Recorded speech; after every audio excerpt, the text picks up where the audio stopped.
오늘 제가 이야기하는 이 위기는 우리가 흔히 생각하는 그런 위기와 좀 다릅니다. 이것은 이단 교리에 대한 것도 아니고 동성애, 낙태, 사회주의, 공산주의, 좌파 신학 이런 거에 대한 이야기가 아닙니다.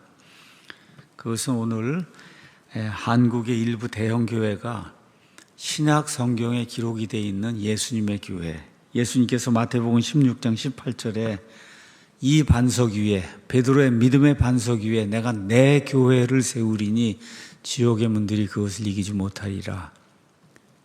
그래서 원칙적으로 교회는 예수님의 교회입니다. 목사의 교회가 아니고 어떤 교단장의 교회도 아니고 천주교 교황의 교회도 아니고 예수님의 교회인데, 이러한 그 교회를 신약교회다 우리가 그렇게 이야기하고 있습니다. 그런데 여러 대형 교회들이 이런 신약교회 이것을 이제 벗어나서 천주교 운영체제의 교회를 부활시키고 있습니다. 프랜차이즈 그러면 여러분 맥도날드, 버거킹, 우리나라 같으면은 파리바게트 이런 게 이제 프랜차이즈잖아요. 저 위에 본부가 있고 가맹점이 있고 본부가 하려는 대로 모든 게 다 돌아가는 이런 그 프랜차이즈, 여기에 대해서 좀 말씀을 드리겠습니다. 이 프랜차이즈 스타일의 교회가 이제 사실 어디에서 오는 거냐? 이게 천주교에서 오는 겁니다. 천주교의 특징이 있어요. 어느 나라, 어느 도시를 가든지 사람들이 가장 많이 모이고 접근하기 좋은 중심지, 센터에 성당을 세웁니다.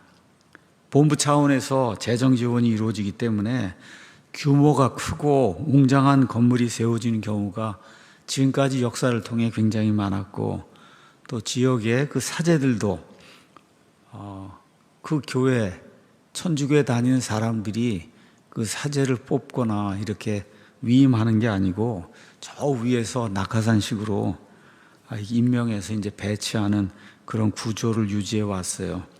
그래서 결국은 바티칸의 그 중앙 조직, 또 교구 이런 조직이 재정, 인사, 교회 운영을 함께 장악하는 형태로 교회가 지금까지 유지가 돼서 왔습니다. 이것은 우연이 아니고 의도된 전략입니다. 여러분이 어느 도시를 가든지 요새 새로운 신도시가 만들어지면 그걸 한번 가서 보세요. 거기에 웅장한 건물이 하나 섰다 그러면 그게 성당입니다. 그것도 가장 몫이 좋은데 이런 데 세우거든요. 먼저 우리나라 같은 경우 서울의 명동성당을 한번 보기 바랍니다. 서울의 한복판, 말 그대로 금싸라기 땅이라고 하는데 그 한복판에 대한민국에서 가장 비싼 상권의 한가운데 명동성당이 자리 잡고 있어요. 19세기 말 조선에 들어온 천주교가 가장 먼저 한 일이 뭐냐? 한양이라고 하는 그 도시의 센터에다가 성당을 세운 거예요. 우리 인천에 있는 답동성당도 마찬가지입니다.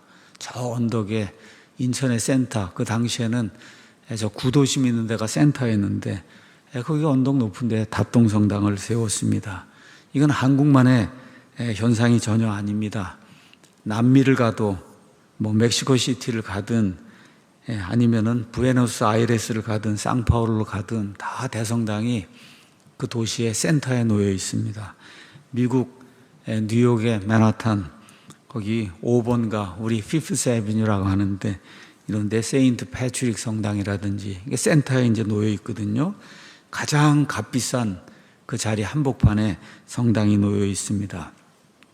로스앤젤레스 대성당도 마찬가지고, 유럽을 가보신 분은 금방 이해할 거예요. 파리의 노틀담 성당, 로마의 성 베드로 성당, 쾰른 대성당 할 거 없이 모두 도시의 정중앙에 성당이 놓여 있습니다. 어느 도시, 어느 나라를 가도 다 동일합니다. 이것은 천주교가 무려 1000년 이상 이렇게 펼쳐온 부동산 전략이고 또 영혼 점령 전략이다. 그래서 이 전략이 어떻게 작동하냐? 4가지 방식으로 이제 작동을 합니다. 첫 번째, 본부에서 막대한 재정을 지원합니다. 여러분, 여기 우리 서창동만 해도 종교부지 저쪽에 성당이 이제 세워졌습니다. 거기 처음에 사람 몇 명 없어요. 근데 성당을 세웁니다. 누가 세우냐? 저 위에서 세워주는 거예요. 성당을 이제 세웁니다. 그래서 교구청과 바티칸의 이런 자금이 흘러 들어간다. 이렇게 많은 사람들이 생각을 하고 있습니다. 그리고 그 성당에는 저 위에서 임명돼서 파송되어 온 사제가 있습니다. 그래서 그 성당의 사제는 그 지역에 있는 성당 신자들이 선택하는 게 아닙니다. 교구장, 주교가 임명해서 파송을 해서 보냅니다. 실제 천주교회에는 각각의 성당이 독립적으로 운영되지 않습니다. 재정과 그다음에 인사, 여기에 상당 부분이 교구 중심 체계 안에서 이제 관리가 됩니다. 저 위에서 모든 걸 이제 조종하라는 그런 시스템으로 운영이 된다. 자, 이렇게 이제 되니까 규모와 웅장함으로 도시를 압도해요. 제가 이제 논현동에도 살았고 또 송도에도 살고 이렇게 해서 보면 아주 요충지에 아주 멋있는 웅장하게 생긴 그런 그 건물이 탁 생기면 그게 성당이에요. 그래서 사람들이 어디서나 그 성당의 첨탑 보게 되고 종소리 듣게 되고 이렇게 이제 하면서 이것이 천주교회의 가시적 권력으로 군림해 왔습니다. 그래서 이 네 가지 원리는 중세 1000년 동안 그리고 지금 이 시간에도 한결같이 천주교 안에서 작동하는 그런 원리입니다.